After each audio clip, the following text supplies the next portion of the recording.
Hi. So, just to start off, I've known Amy for several years and have been working closely with her in my career growth and getting into the cannabis industry, and she's been a mentor of mine.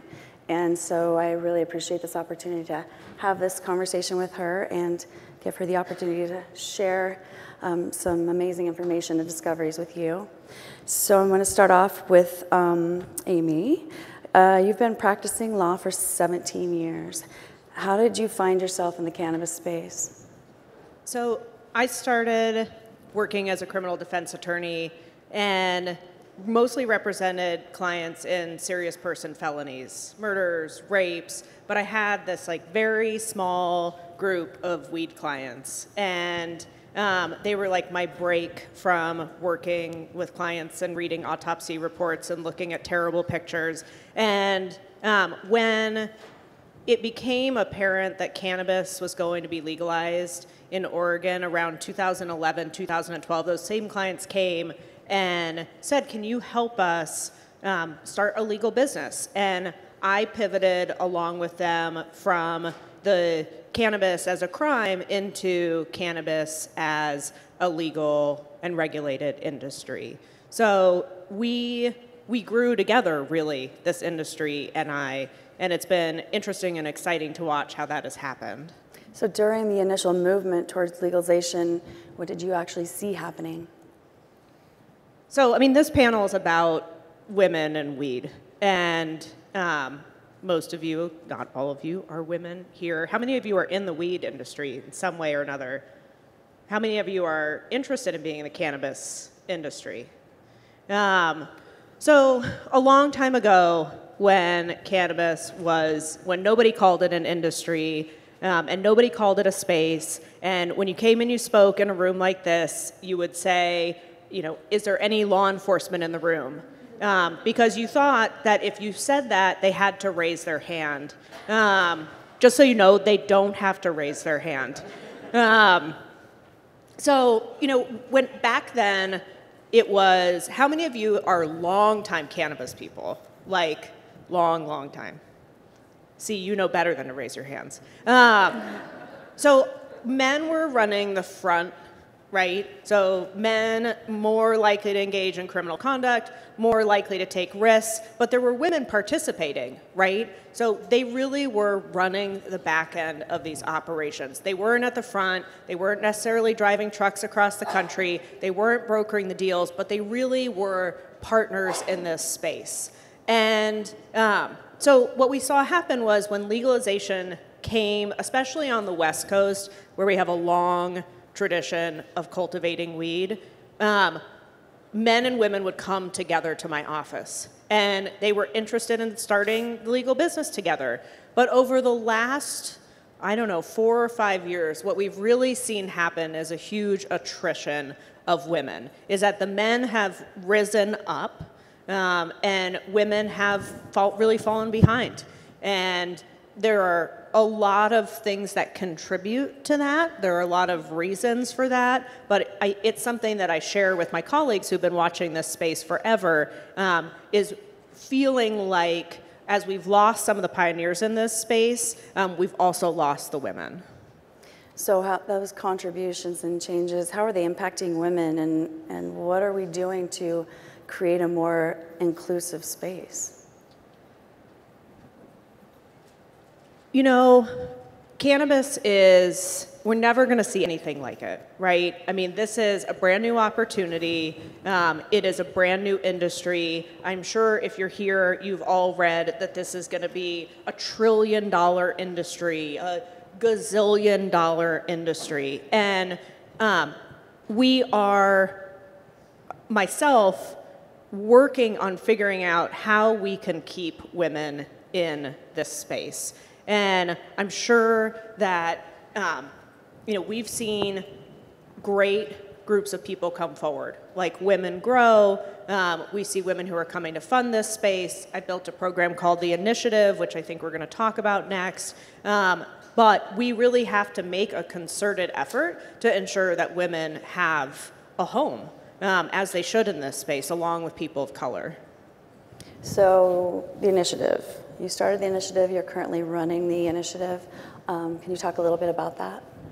So we started a program called the Initiative, and actually 2 of my initiative board members are talking basically at the same time as me here today. So I do want to recognize both Emily Paxia and Amanda Ryman, who are true cannabis heroes, especially as women in this space. So in 2017, I had an epiphany.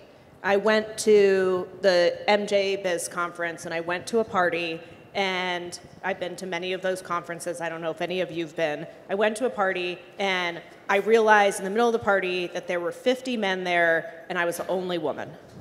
And the very next day, I hosted a meeting of Oregon brands in my hotel room. And at the end, I said, next time we meet, you all are leaders in this space, I would like you to have some female decision makers here. And they immediately started complaining about their wives. And so I kicked them out, and I ate all the food, and I drank all the alcohol, because it's Vegas, and I thought that I needed to do something. And the place where there seemed to be a hole, the place where there seemed to be something missing, we have lots of great networking events, we have lots of great parties, but where there really was a hole was training and funding women in cannabis. So I built an accelerator program. Hi, Mark. I built an accelerator program for female founders in cannabis. We focus on consumer packaged goods, and we help train, we help support women in the cannabis industry, and then help them get funded. Why consumer packaged goods? Why focus your energy on that? So we're really small here, so I'm just going to ask you guys, of those women who are in the cannabis industry, how many of you are makers? How many of you make something? 1, 2, 3. How many of you are doing something else in the cannabis space, not making something? So that's I don't know, not quite 50, but pretty close to 50%. I mean, my experience had been that, 1, I think consumer packaged goods are an opportunity inflection point in this space, meaning that I think there's a huge, nobody has claimed that market yet. There is a real need for great brands in this space, and they just have not quite got a foothold yet. So it means that it's still really open for people to explore, people to make money, people to build something really cool. And my other experience had been that women really occupied that space, that we are makers. And even in the initiative, we have, of our 9 companies, 7 are consumer packaged goods, and of those 7, 6 of them come from creative backgrounds. So that is something that we've seen a lot, and I don't know how many of you also come from creative backgrounds, but it allows these women to build these really beautiful brands. So opportunity inflection point, and it's a space that women occupy already in the cannabis industry. And in the program, I understand that you have a class of female-run businesses, and they're about 2/3 of the way through. And how is it going? And then, what have you learned from this process? So, in the 17 years I've been a lawyer, and in the 5 or 6 years that I've been working with women and men in this space, it feels like most of the clients have been male entrepreneurs. And so working with a class of 9 businesses that are all female run has been really quite an experience. And I have been able to see firsthand that women, and it's really hard, you don't want to be like, women are this thing, and all women are the same, because we know that's not true. But I have been able to at least see some commonalities in this group who are participating in the first cohort. And one of the things that has particularly stuck with me is the level of confidence, the way that women, we're practicing to pitch, right? The whole goal of this program is to go raise money, is that the level of confidence of women versus the male founders that I've worked with is very different. And I don't mean confidence necessarily in terms of I believe in myself, but when you talk to men entrepreneurs, and again, I don't want to put all men in a bucket, but when you talk to male entrepreneurs, they are confident in telling you what they're working on. They're confident in what they're doing. They will sometimes inflate, not lie, but inflate how successful they've been. And I wanted to tell a story, which was we had, I called one of my male founders who I work with, and I said, will you pitch to these women? Will you show these women, because he's very good at it, how it's done? Will you come and give like a little explanation of yourself and what your company is doing and the things you've done? And he got there, he pitched, and then one of the women in the space, who's a former professional athlete, who is very accomplished, came up to me afterwards, and she said, God, that guy has done so much stuff, and I'm not nearly as accomplished as he is. Professional athlete, serial entrepreneur, frequently in the press, and she had like actually done things, whereas this other guy had just learned how to talk about himself in a way that was like effective and persuasive. And what I'm seeing is that of all the types of scaffolding women need to be able to go raise money, being able to talk like that, which is what is expected of entrepreneurs when they're raising money, is like the first and foremost thing that women are struggling with.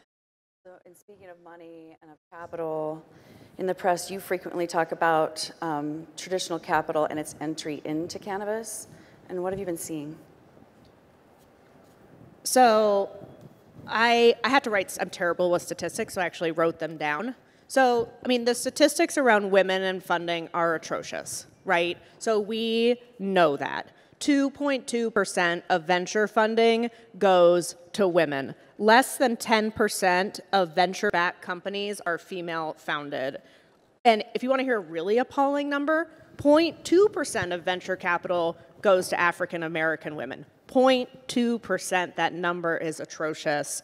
And 92% of venture partners in the top venture capital are men. And we know that men fund men. So the experience that we've been having, I mean, we know that women are just not getting funded, and we also know that cannabis is like extraordinarily capital intensive, right? Whether you're building a grow or you're building out a chain of dispensaries or you're manufacturing a new product, it takes money. And what we're seeing as venture capital is coming into this space, as traditional capital is coming into this space, is that when there is a man pitching and a woman pitching for the same exact project. I mean, there's obviously differences, but essentially the same project, that men, just like in every other industry, prefer to fund men. So in an industry that is a very fast race, that is capital intensive, when men only fund men, men win and women lose. So this new capital, how is it impacting female-run businesses? So let's talk about, how many of you know that like there's a bunch of cannabis companies that are traded in Canada, publicly traded Canadian companies. So you want to hear some like really crazy statistics? So you think about these companies, right? And I'm picking on 5 of them. 2 of them are talking here.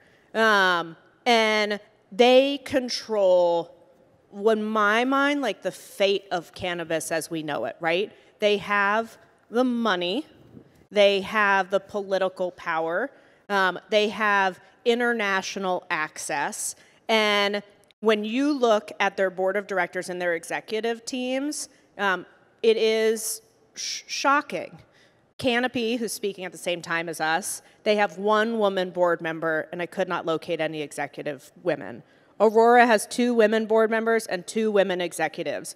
Acreage has 1 woman board member and 0 women executives. Kronos, I couldn't find any women board members or executives. And Tilray has 1 woman executive. So when you think about who is making the decisions about how cannabis will look, what the legalization will look like, what brands are getting acquired, what the market, forward-facing market will look like, those decisions are being made almost exclusively at the highest levels by white men. Full stop. So are women in the space, are they even fundable? Are women fundable? Do you guys think women are fundable? Yeah, I think that women are fundable, but like everything, I mean, we have to fight twice as hard. We have to work twice as hard. I don't know, maybe we have to work 5 times as hard as men do to get funding. So, we need, one thing I've learned from the initiative, and I had an experience with one of our companies, and they make herbal spliffs, Barbary. And we went through their pitch deck, and I said, why would somebody fund you? You make one thing. You make herbal spliffs. Lots of people make spliffs. Lots of people make pre-rolls. Why are you fundable? And they were like, well, it's really cool. This is a great project, and we love it, and we're working hard. And I said, well, let's make it bigger. What is bigger? When you're going to go pitch to an investor, what is the biggest thing you could say to them? And I said that because I think for women to be fundable, we need to, in some ways, behave as men do, which is we need to be big and bold and brave and willing to say things, and maybe not brave. Maybe bravado is a better word than brave. But we need to be willing to go with the same level of bravado into these raises. We need to be willing to not think small, even if that's realistic, even if that's going to generate revenue. Investors are looking for what is the next big thing in this space and how is it going to get them rich. And it's, I think, particularly hard. And with this group, they were not comfortable saying, we're going to have vape pens, we're going to have capsules, we're going to have, and everything's going to be this thematic process that associates with our spliffs.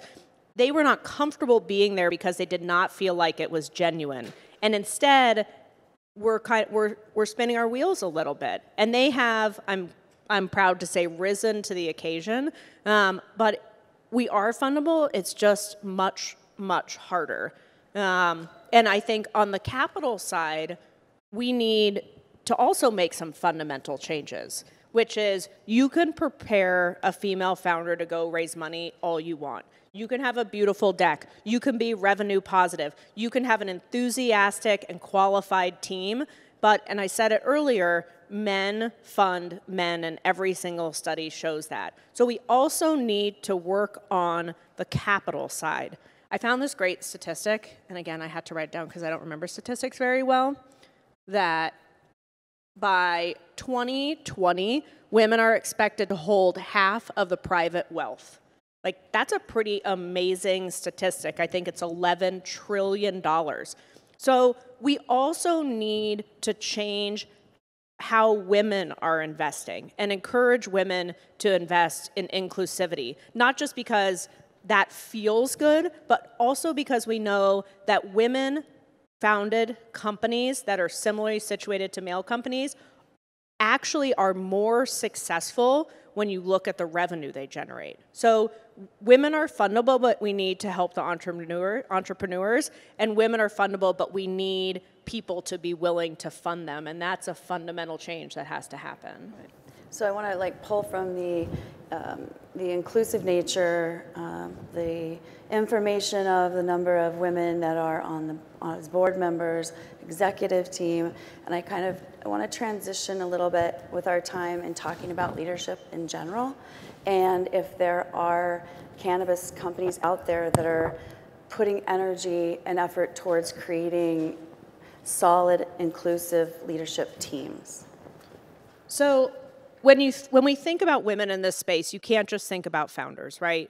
You have to think about board members. You have to think about executive teams, or it really doesn't matter, right? So that is the whole picture.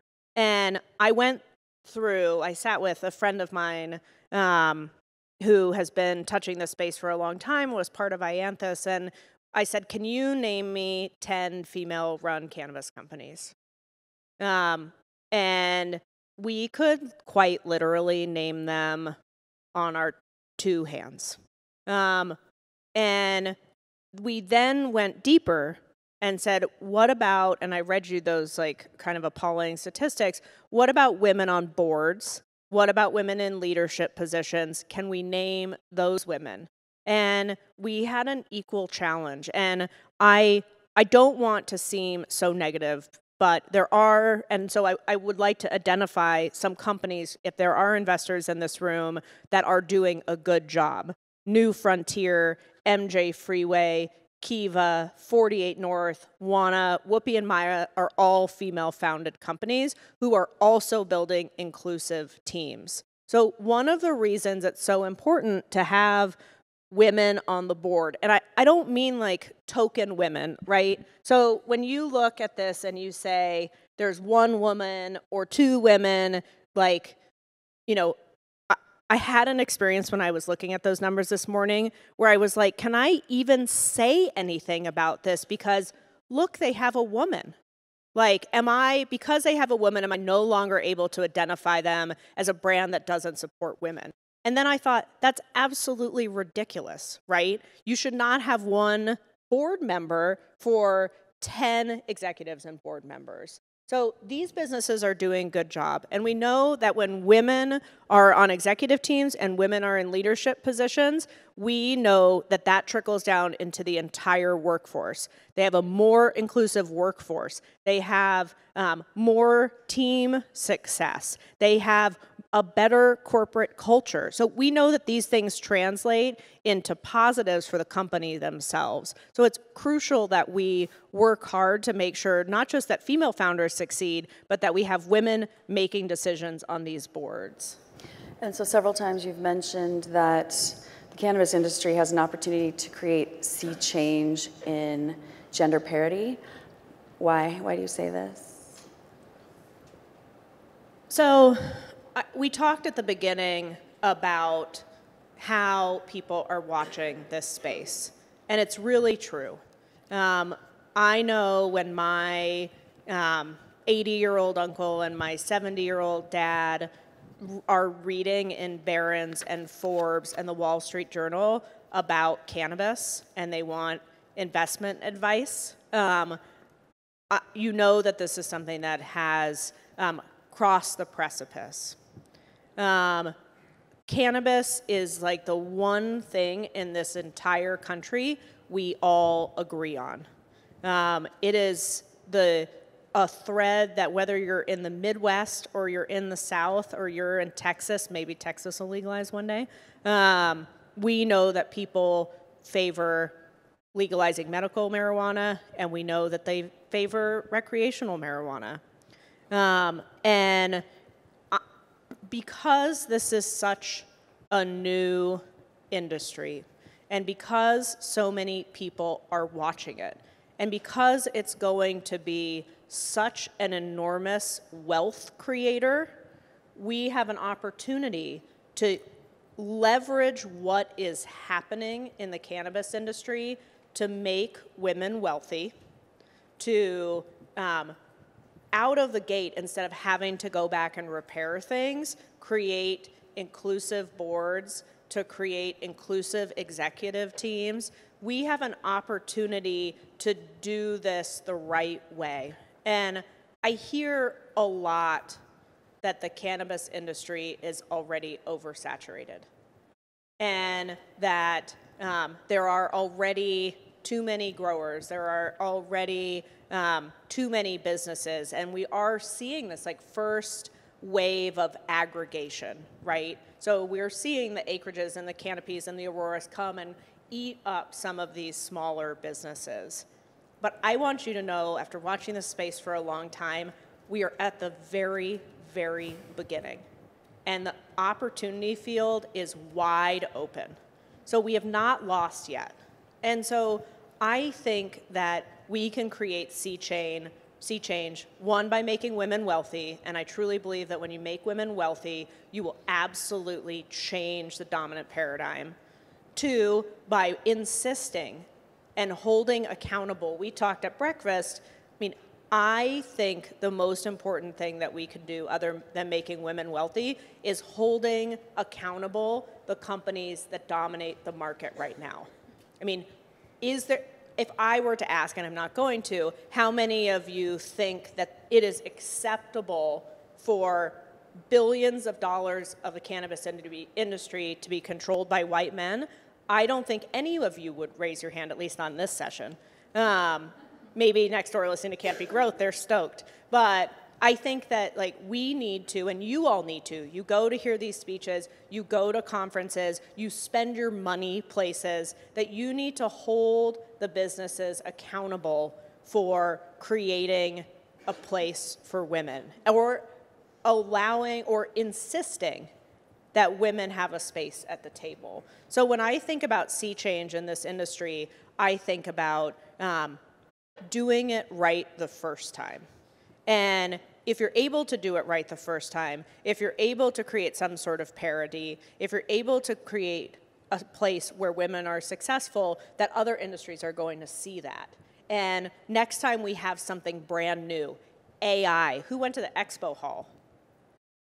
Oh my God, none of you went to the expo hall? It's like a science fiction paradise. But it's like all of these new industries, right? It's AI, it's virtual reality, it's like grafting stuff onto tobacco. It was so cool, you should all go. But all of those new industries could look to cannabis and say, this is how you build an industry correctly. So that's what I mean when I say sea change.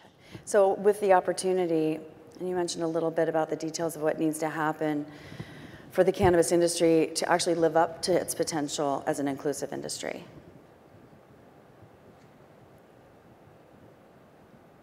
Well, I think I sort of answered that question, but I think that one of the most important things that we can do is for those of you who are entrepreneurs in this space to really be willing to go and create, and to be willing to go and push up against the challenges that you're going to face. I mean, the cannabis industry, and you guys know this because a bunch of you are in the industry, the cannabis industry is absolutely, am I allowed to swear on this stage?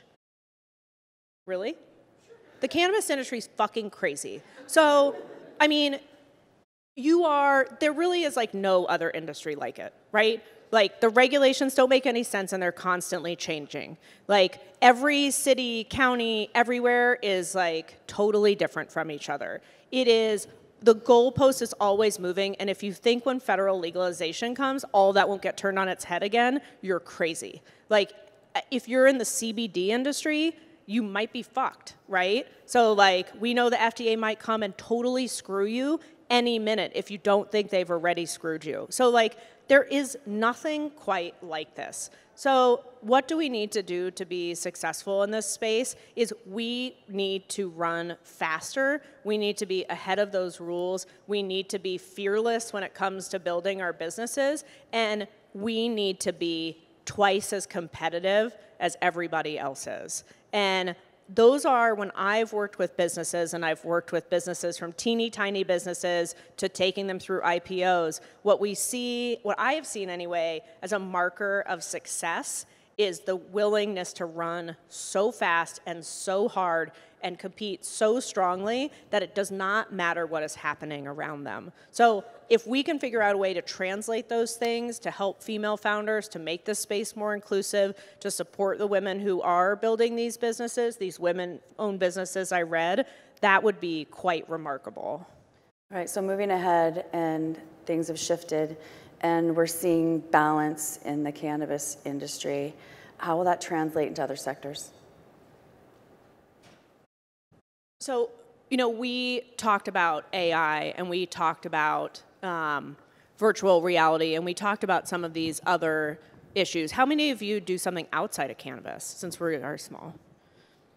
Wow. Did all of you also raise your hands that you wanted to be in the cannabis industry? Like 3 of you? Look, stuff's shitty. I mean, who saw that the United States women's soccer team sued the soccer league? Like, it is hard everywhere. By the way, it was on like a cover of New York Times.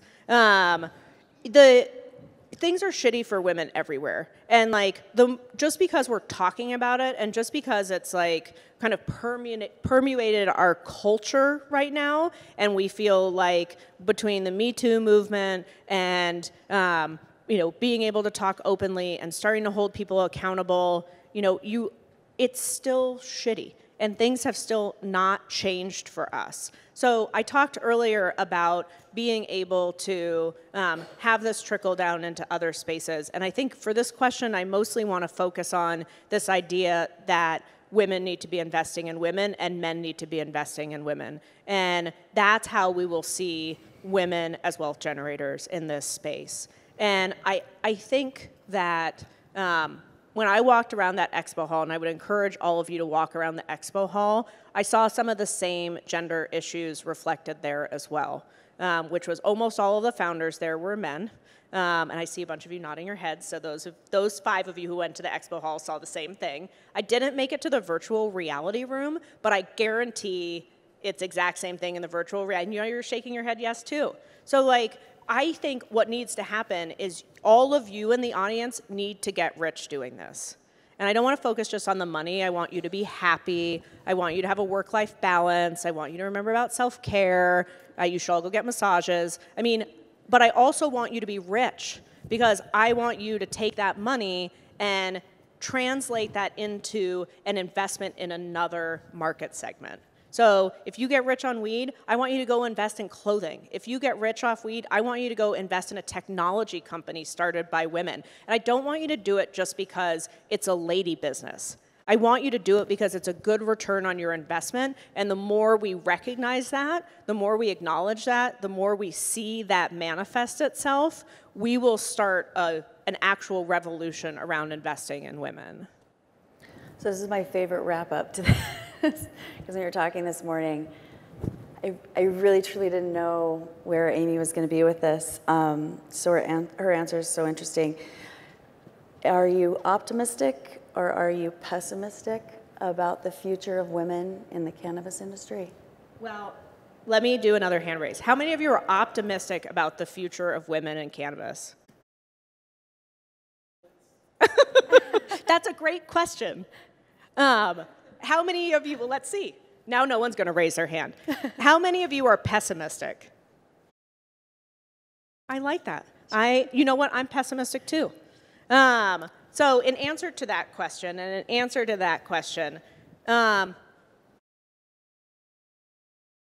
breakfast I said I was pessimistic. And I said I was pessimistic because it's been really hard to watch. And I'm sure some of you in here have been watching the cannabis industry for a long time.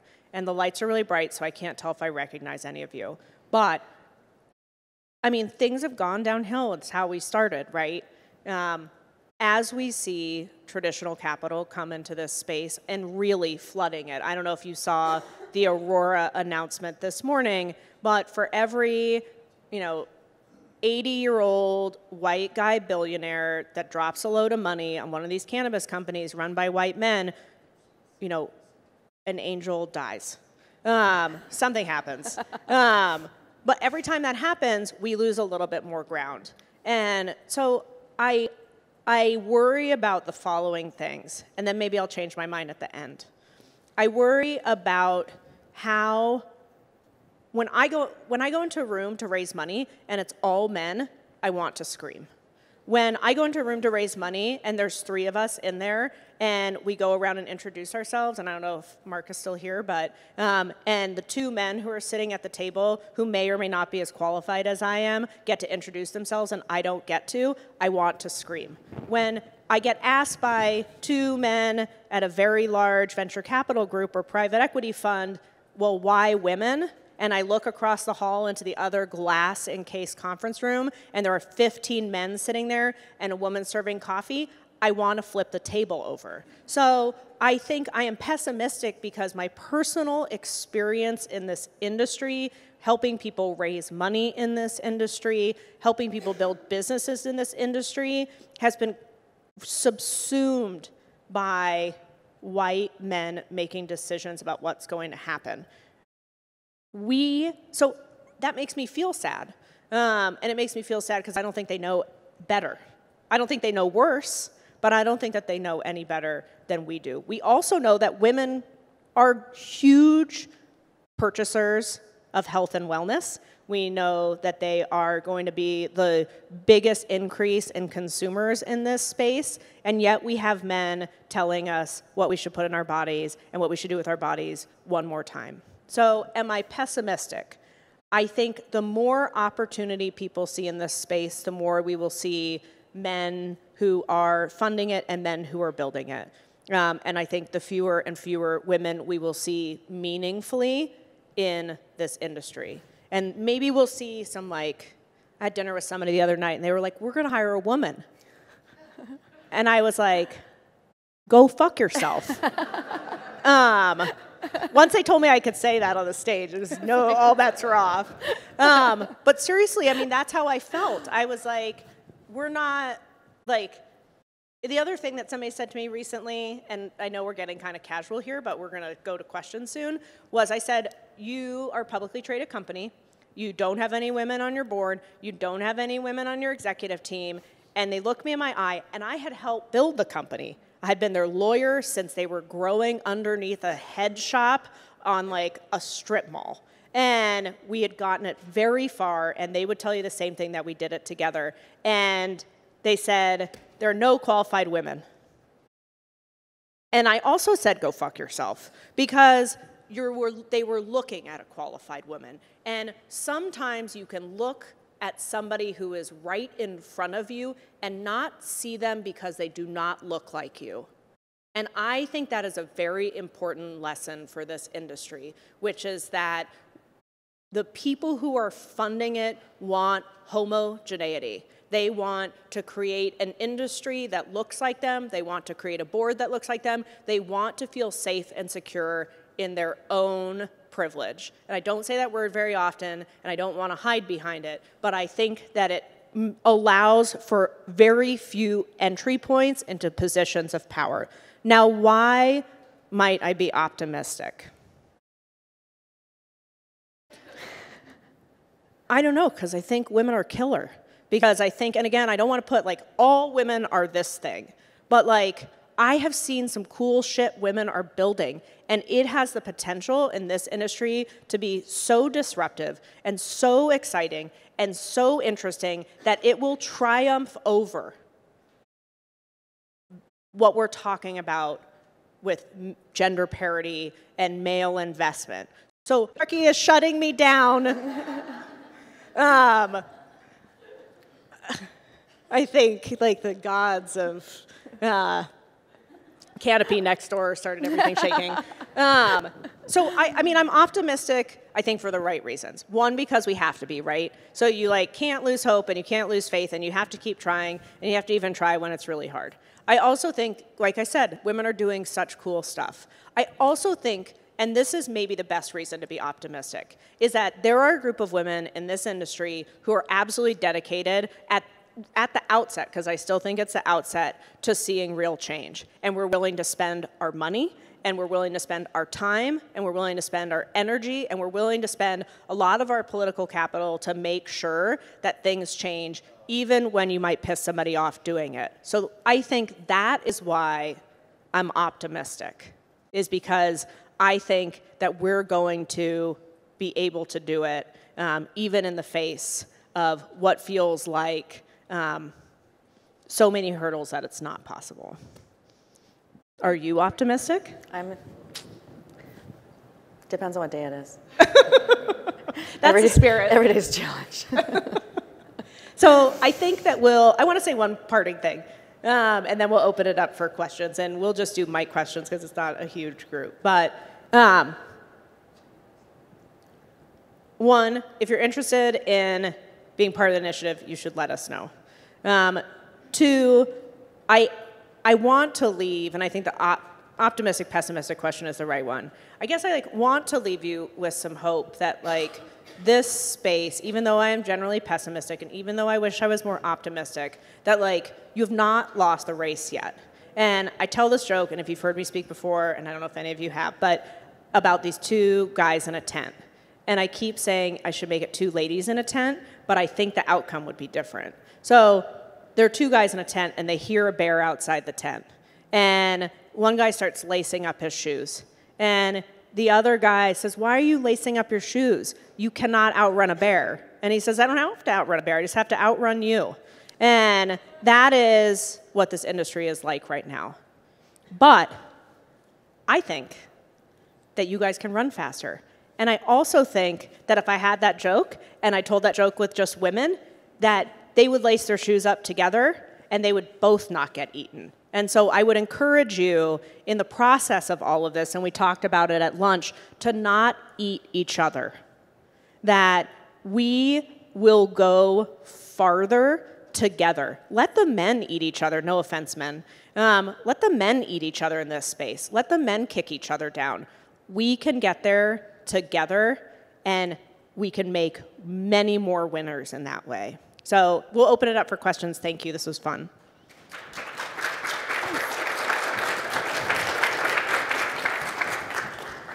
My feeling is just being a good ally is like the most important thing. And also making, and when I mean ally is that like women cannot just do this with women. I talked to somebody the other day and they were like, are you sure you want me to come speak? We're men.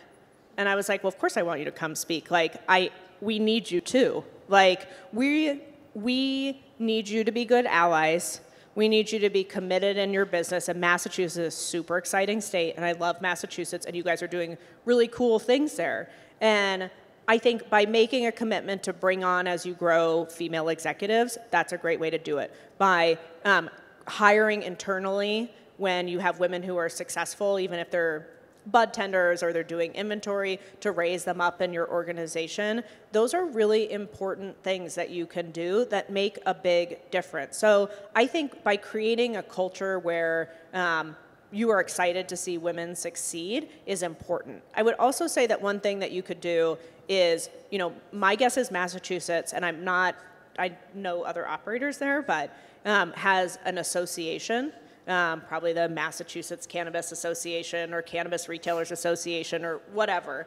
But you can also encourage at an association level, and I love associations, for women to, for there to be jobs posted for women, for there to be a women's subsection. We can see like a PowerPoint going up on our screen. For there to be, when we created the Oregon Cannabis Association, we also created a women's section. I think that's been very productive.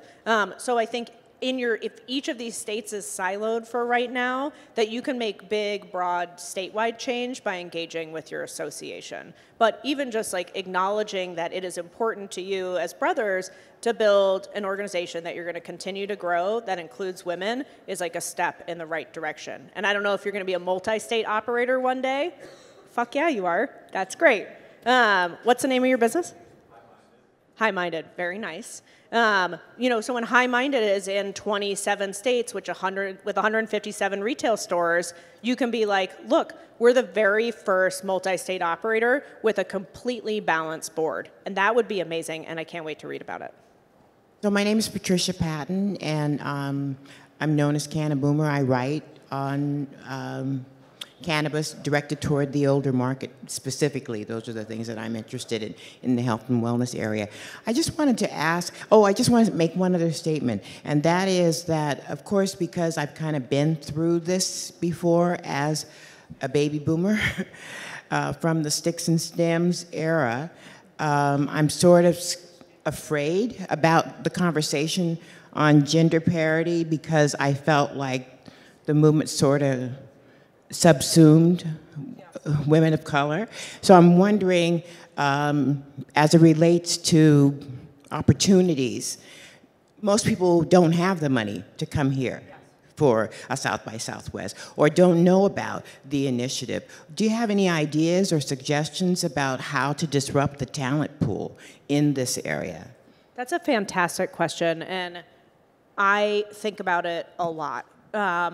I don't think there's any question that this, like, the drug war, and you hear it every single conference you go to, and I'm going to say it, and everyone should agree with it. I mean, the drug war disproportionately impacts people of color. full stop, forever and ever. It doesn't matter whether it's cannabis or cocaine or anything else. It is, and this industry was built on the backs of the drug war and the prison industrial complex and everything else, and it's appalling. And as somebody who has stood next to many people going to prison for cannabis and many other drugs, it is, you asked what you could do for women, you should also equivalently be asking what you could do to end the failed drug war. So that's my sort of political statement up here beyond the gender parity.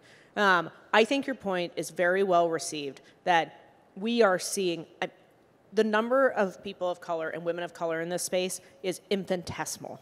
I mean, really infinitesimal. We have in the initiative, I don't know, we're not quite 50%, but we have 5 or 6 women of color who are participating in the program. And we try and make it very available for them. We try and help with travel. We try and be very encouraging. We have a duty as pioneers in this space to do outreach. And I think we need to take some forward-looking action to make sure that we just do not trample over people of color in this industry. We should be doing outreach events. We'll be hosting a job fair. We'll be working with Cura. We talked to them about doing it and having them come and sponsor it. I mean, Portland is a very white city, so we have our own problems there too. But as we're seeing real legalization happen in places like Detroit and Maryland and Atlanta, and we have urban cores that could be mobilized, this could be one of the greatest job creators this country has seen in a long time. It requires actual in-person workers.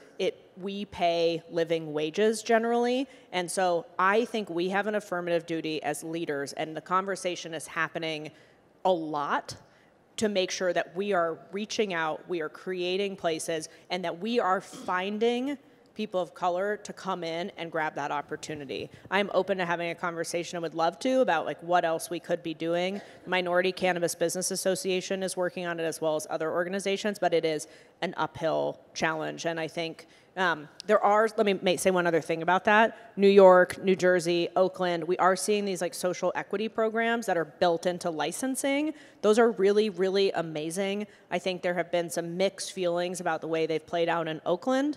And maybe that's a learning experience for places like New York and New Jersey. First, I want to thank you all both for being on the panel and for talking today. My name is Heidi Masson. I'm from Houston, went to school at UT, and basically I agree with everything that you said today, 100%.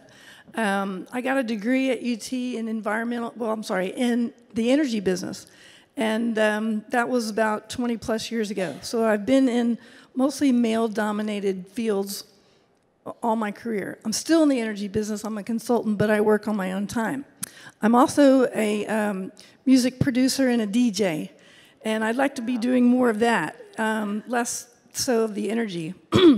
But I, by way of a friend and also a personal medical condition, got curious about what was going on in the cannabis space.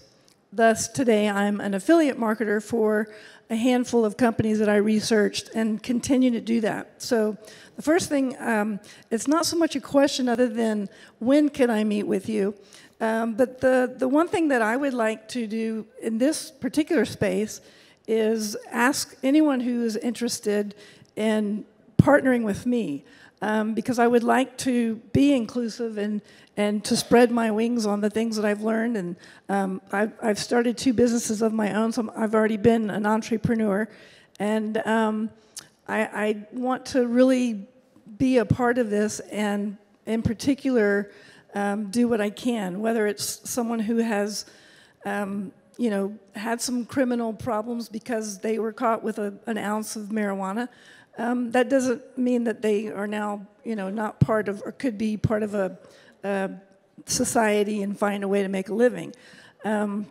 So really, I just want to say that I'm here to learn what I can from yourselves and others, and I would love to network while here, and just really wanted to give kudos to you both, and thank you so much. Thank you. Thank you. So come find Heidi, right? Come find Heidi if you're interested. Thanks, Heidi. Yeah.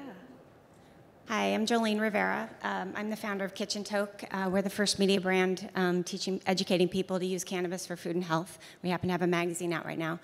But in marketing or getting myself out or getting myself noticed in our company and what we're doing, of course, I turn to social media, and I turn to a lot of people to get us to spread the word, friends, family, other companies. I keep seeing, honestly, a lot of women's groups, women's programs, women supporting women. I was just in High Times last week about women and minorities in the cannabis industry. Yeah. And to be honest with you, I have not experienced the support from women that I thought I would see. Yeah. And my question to you is, what are you guys doing specifically that might be different than just, I mean, I could join Women Grow, but it's really expensive to do that. I'm a startup. In order to get here, I have a press pass to get here because it's expensive. Yes. But I wanted to know what other things are you guys doing, or what can I do to really not just get the, women fist pump, but actually get the support? I mean, yes. We just launched a Kickstarter campaign to launch our cooking companion app. And I was on a podcast, Women's Marie and Jane, yeah. And we were talking about that. And to be honest with you, I said to her, I would really, instead of just the fist pump go women, I really would like to see women show up, and that has yet to happen. As a matter of fact, most of the people that I have issues with in the industry, or who are, frankly, kind of nasty, are women. So I think we talked about that actually at breakfast this morning. So first of all, Kitchen Toke's amazing, and I'm familiar with it. Thank you. And we're kind of, I'm going to sort of back into the answer to that. So, we're kind of like a little program, right? So we have, I think, and I've said it many times, to me, the industry was like extremely self-congratulatory for a long time about where women occupy a space. And I thought that the outcome of that was that we basically lost a ton of time. In that instead of being like, we're going to put our heads down and work, we went to parties and we fist pumped each other and we had cocktails and we shared joints, and that's awesome and we should do those things. But we spent so much time saying how women were killing it in the space that we forgot to actually kill it, yeah. Or create systems that help women be successful. And we're not. I'm going to get to the nasty part at the end. But, we're a very focused program. I'm not Women Grow. I'm not, on the Revel, even though they're really cool. I'm not Canna Gather. I'm not any of those things. I don't want to stay up past 10 o'clock or 8:30. I don't want to get naked and show myself on Instagram exactly. That, to promote my company, to be honest. So, I think for us, the hole we identified was that women were having a hard time getting funding and that they needed some real business support. And so, we did something different, and we're not, we have Tokeativity as one of our cohort members, and they throw parties, and we don't do that. So we're something very specific, and we're really focused on hard skill sets and then raising capital. So if that's something that you're interested in learning about, I'm happy to help with that. I think that we've kind of made a lot about nothing. The biggest complaint about the organizations that are touching women in this space is that they're very cliquey. And they're very exclusive, and I can see you nodding your head because I know you know what I mean, yep. And that we've not always been so nice to each other. And I will tell you that I share those experiences with you, and I have, because of that, abandoned participating in those, and I think for the better. I think instead that there are a number of organizations that have both men and women that really are, you're going to those things to get exposure for your business. You're going to those things to get advertisers. You're going to those things to get, to grow what you've been working on, and it is really cool.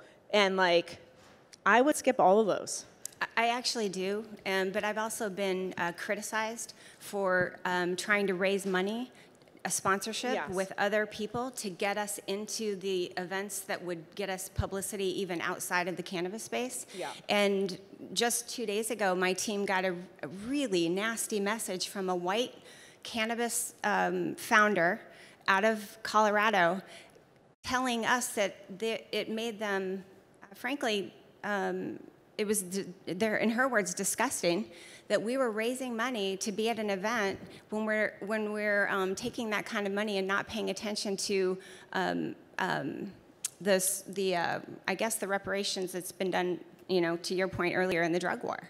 And I found that amazing, being a woman of color, being told that by someone else. And I live in Chicago, where I pay attention to the South and West Sides, where I'm working with people. And it's... I wish I could fix those things from the stage for you. I think, that it is... I just feel like it's important to talk about. It is. And I think, we talked about it, and I think it's maybe an interesting thing to close with. I think women are taught, and as a woman attorney, I know it to be true. As a women attorney in the beginning of 2000s and seeing the women who really had to fight to be partner in big law firms, I think we are taught to compete with each other. And we are taught to be turned against each other. Mm-hmm. And I don't want to say it's like a diabolical plan that men have. Not all women are like that. But I think of it in terms of if there are 100 seats at the table, men are competing for 100 seats. If there are 100 seats at the table, women are competing for 15 of those seats, and they are competing both against other women and other men. And that because those seats feel like they are the seats that women get, we fight with each other for those seats. And I think that those seats get even less if you're a minority. Yeah. Those seats at the table are few and far between, and I think we can be very nasty to each other. But I want to say this, men are really nasty to each other too. So, I know. They are, we're all kind of a little bit nasty sometimes, but hold on one second. But I think that we do better ourselves. So we treat other people how we want to be treated. We ignore the haters. We keep our head down and we work and don't read the comments or the direct messages on social media ever. That is, as somebody who's been all over the place, that's my best advice. And you do the very best you can, and screw everybody else. If they want to send you a nasty message, fucking erase it. So that's it. How's that for my closing remark? Yeah, I appreciate it. And to these guys over here, the brothers, I commend you for being here. I commend you for asking it. And to be honest with you, that's all we need is more people like you. And thank you. I appreciate it. Thank you. Good luck out there. Thanks, you guys. We appreciate it. Thank you for coming. Thank you. Go do good work.